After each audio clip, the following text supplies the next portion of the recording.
This is a big wide cabin from Brazil. Came all the way here from Brazil. And it's not only wide. Look how deep this cabin is. Why would it have all this room back here? The reason is because in Brazil, this can also be a 4-seat airplane.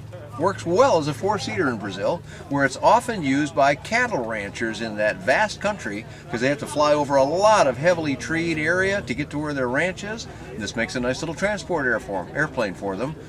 Does so at a very economical price, and they've been well received in Brazil. Now Paradise USA has brought them to the United States, certified it as a special light sport aircraft. How did they get a 4-place airplane into the light sport category? Took out 2 seats basically, and then just placarded or limited the amount of weight that it's allowed to carry. Under the rule here, you can only have 1,320 pounds as a light sport aircraft category. This airplane's been certified or approved to fly with about 1,600 pounds, so they had more than enough carrying capacity in the airplane. But what it allows is you can carry an animal along with you, you can carry lots of luggage, or if you want, you could stretch out in this space and do a little camping in the airplane if you wanted. Makes it kind of a nice choice. And I understand they actually outfitted one of these for paraplegic pilots. They did. They have a hand control system so that for someone who does not have the use of their legs, they can operate the entire airplane just with their hands, which is a really nice thing they've done. And indeed, they already sold one down at the Sebring Air Show to the first customer, a very nice young fellow named Dylan, I believe, and he's delighted to have his Paradise P1, this is called.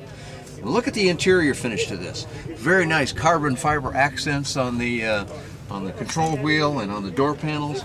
A nice clean instrument panel with what's called an instrument throttle quadrant, including some of your other engine and trim controls.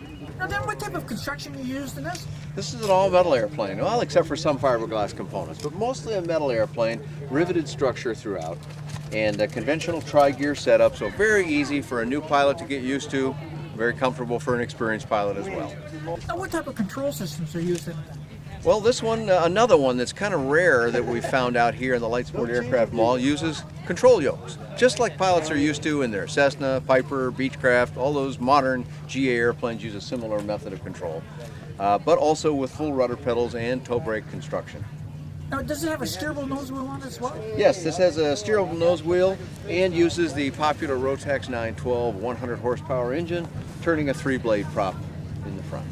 And what kind of cruise speeds and that does it give us?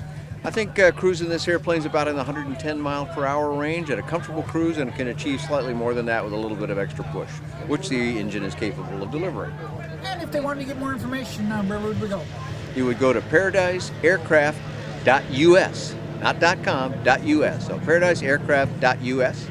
And do you have a flight report on this aircraft? I have completed a flight report on this airplane, Dave, and that is available at my website, which is bydanjohnson.com. That's bydanjohnson.com.